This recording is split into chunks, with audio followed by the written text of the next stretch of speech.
Alors, nous allons entamer la première révision. J'ai, dans un même développement, mis plusieurs détails différents. Pour commencer, je vais vous parler des aisances. Sur ces deux modèles ici que vous voyez, la souplesse à la poitrine est différente. Vous en avez un, le numéro 2, qui est beaucoup plus ample, avec une manche où on voit bien des plis ici, alors que le 1 serait plus serré autour du buste, avec une manche, bon là il y a plein de petits plis parce que c'est le porté qui fait ça, mais si je détends tous ces plis, c'est une manche qui va tomber plus droite. Donc ici, je dirais que ce modèle est travaillé avec une base de chemise et une manche de chemise, alors que celui-ci est plutôt travaillé avec une base de robe et une manche montée. Même si elle a un style de chemise, la manche, c'est quand même une manche montée.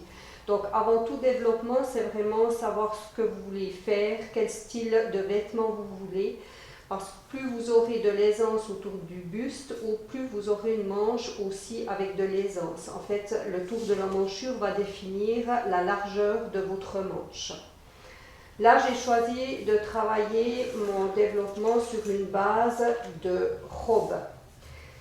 La base de robe, elle est quand même au départ assez serrée autour du buste et je trouve que souvent il manque un peu d'aisance pour travailler une robe avec des manches. Sans manches, c'est parfait. Avec manches, je trouve un petit peu serré. Donc, je vais revoir avec vous comment on descend et on élargit ici les emmanchures. Pour commencer, j'ai décidé de creuser mes emmanchures de 2 cm. Donc, je vais descendre ici mon trait.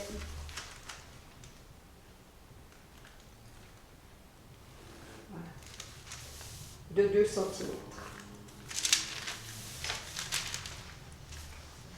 Ce que l'on descend, on doit aussi l'élargir. Vous l'avez aussi appris avec le pantalon. Si je creuse la fourche, je dois élargir les canons. Ce principe est identique pour la manche.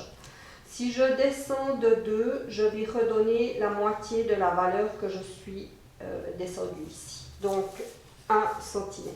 Mais pour redescendre ce 1, il faut toujours bien faire attention. Je ne vais pas partir avec ma ligne ici de base, mais je vais élargir depuis ce point-là. Donc ici,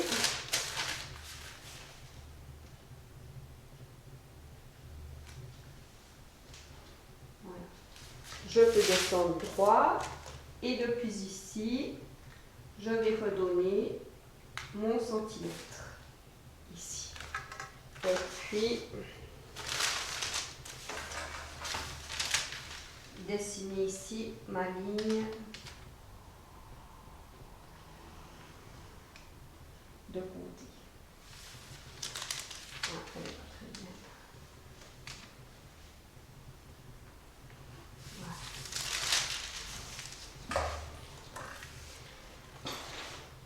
Ici, comme pour les manches, lorsque les coutures s'assemblent, ici c'est une robe qui sera coupée à la taille, je ne peux pas avoir autre chose que des angles droits. Donc, comme pour la manche, je prolonge ma ligne de 0,5. Je vais partir ici à l'équerre et peut-être que j'ai mis ma règle.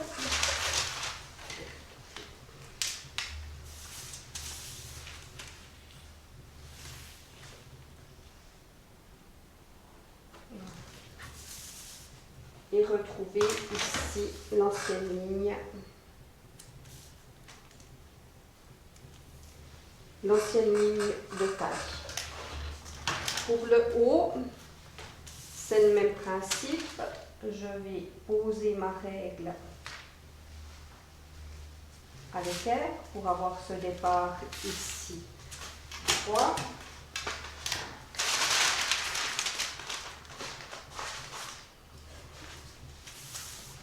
Et je vais dessiner ma nouvelle ligne d'emmanchure.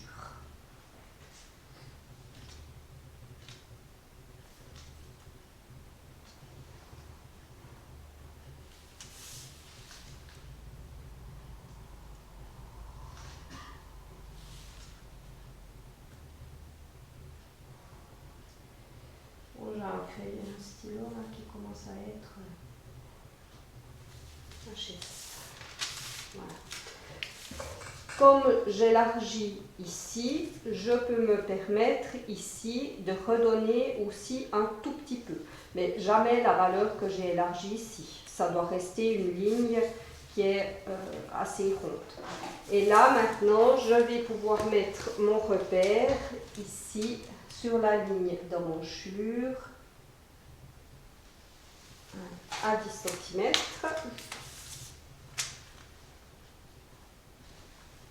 Et comme c'est une manche montée, le repère de la couture de la manche 1 cm avant la couture de côté. Je refais le même travail pour le dos.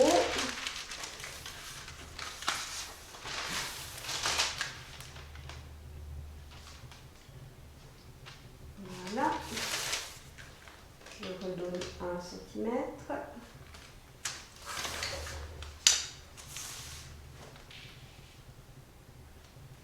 Je retrace ma ligne. Je prolonge de 0,5.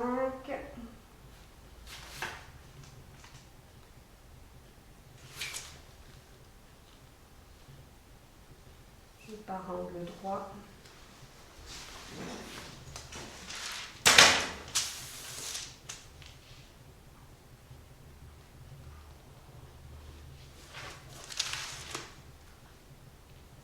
Je supprime les anciennes lignes. Je pars angle droit aussi ici.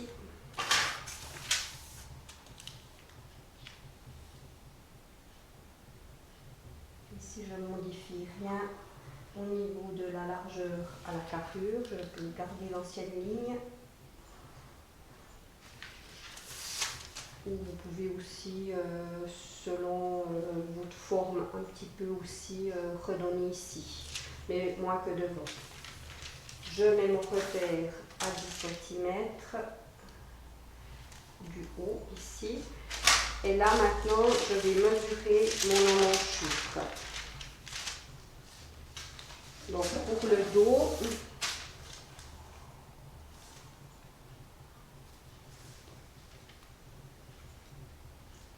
voilà, j'arrive à 12, ouais, 13, plus le 1 que j'ai ici, je suis donc à 14 pour le dos et à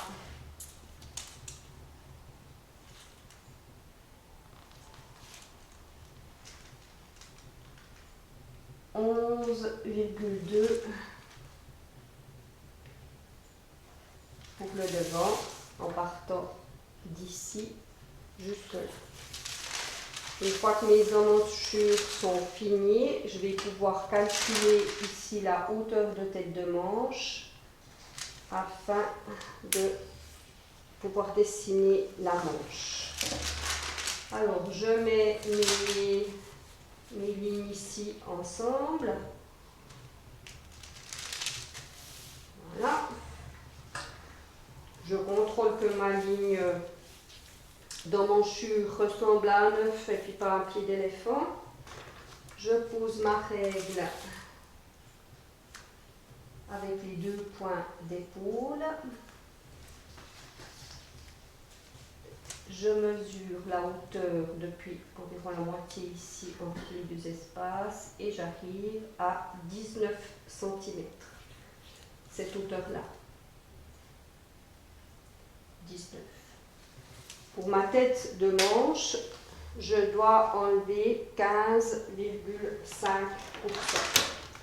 Donc, 19 moins 15,5% égale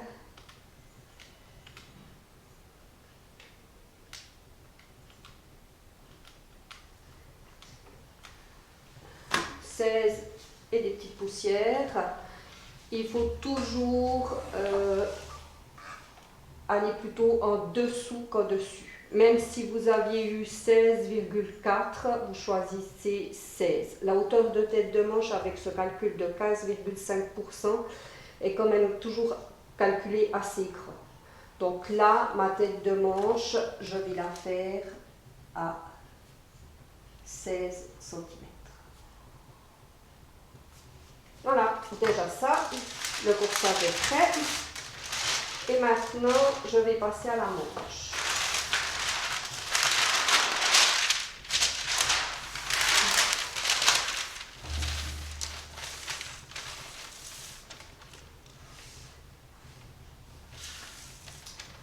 Alors, pour ma longueur ici de manche, j'ai mis donc cette sauce-là, mes 16 cm qui représentent ce que j'ai vu sur le patron du corsage. Ensuite, la longueur ici du bras qui représente la stature de la cliente, 168 divisé par 4 plus 1 égale 43. Et pour trouver l'emplacement du coude, c'est 43 divisé par 2 moins 1 égale 20,5. Cette partie ici est la partie la plus courte. Et là, on va dessiner ensemble la tête de manche.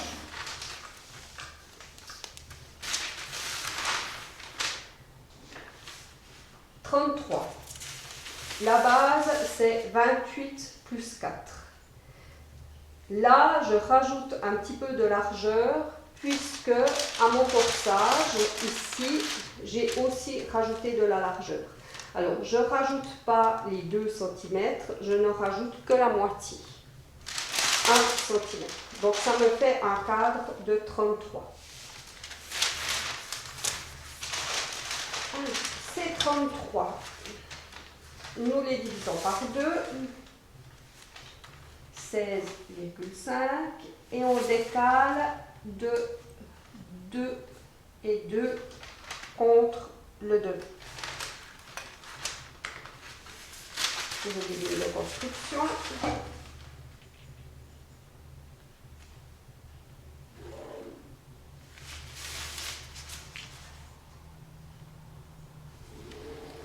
Voilà. Mettre mes repères. Donc ici, j'ai 20,4. Donc ça me fait 10,2.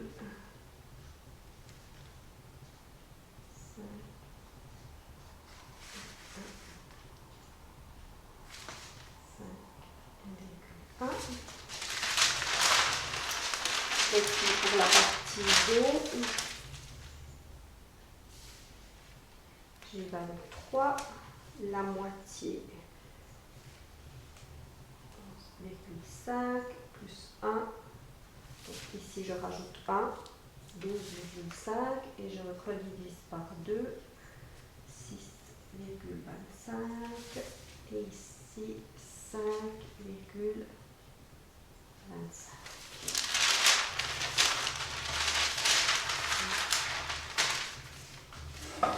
Ensuite, moi je prends toujours la peine de faire bien à l'équerre les petits traits pour savoir de combien je vais redonner ou rentrer. Donc ici, 1 cm, 0,75.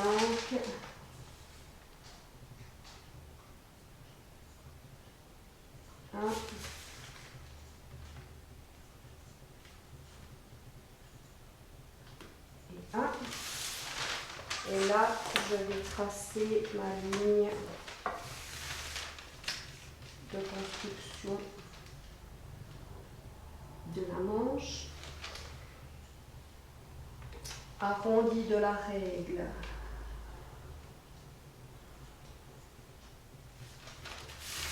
Comme ça. Et ensuite, contre le bas, comme ça et comme ça.